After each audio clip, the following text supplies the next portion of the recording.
নমস্কার বন্ধুরা, বাঙালি রান্নাঘরে চলে এলাম আবারও একটা নতুন রেসিপি নিয়ে। আজকে বানাচ্ছি আম ডাল।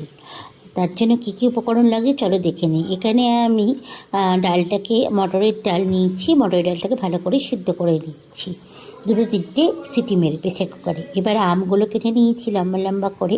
এবার কড়াইয়ের মধ্যে সর্ষের তেল চাপিয়ে দিলাম, তেলের মধ্যে শুকনো লঙ্কা আর পাঁচফোড়ন দিলাম, একটু নাড়াচাড়া করে নেব। তারপরে দিয়ে কেটে রাখা আমগুলো ছিল এর মধ্যে দিয়ে দেবো। এবার দিয়ে আমগুলোকে একটু লাল লাল করে ভেজে নেব। আর এই আম ডাল কিন্তু গরমে ভীষণ ভালো, স্বাস্থ্যের পক্ষে ভীষণ ভালো।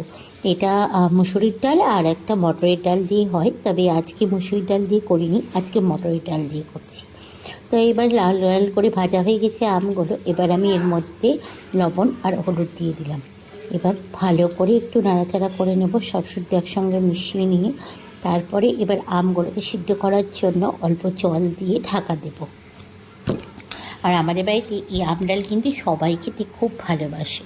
তো এদিকে জল দিয়ে দিয়েছি। এবার দেখো, এবার খানিকক্ষণের জন্য একটু ঢাকা দেব আমগুলো সিদ্ধ হওয়ার জন্য। এবার 5 মিনিট পর দেখো আসলাম। এবার আমগুলো ভালো করে দেখো একটুখানি ঘুটে দেব। সব আমগুলো ঘুটে দেবো না, তাহলে বেশি টক হয়ে যাবে, তার জন্য 2-1টা আম কেলে দিলাম। এবার যে ডালটা সিদ্ধ করা ছিল সেই ডালটা এর মধ্যে দিয়ে দিব। এবার ভালো করে একটুখানি ফুটতে দিলেই রেডি হয়ে যাবে আবার আম ডাল। তাহলে এই রেসিপিটা কেমন লাগলো বন্ধুরা অতি অবশ্যই কমেন্টস করে জানিও, ভালো লাগলে লাইক করো।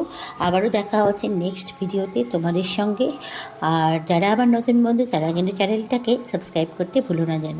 তাহলে এরকম অনেক নতুন নতুন ভিডিও তোমরা দেখতে পাবে। তাহলে আজকের মতো সবাইকে টাটা, দেখা হচ্ছে আবারও একটা নেক্সট ভিডিওতে তোমাদের সাথে।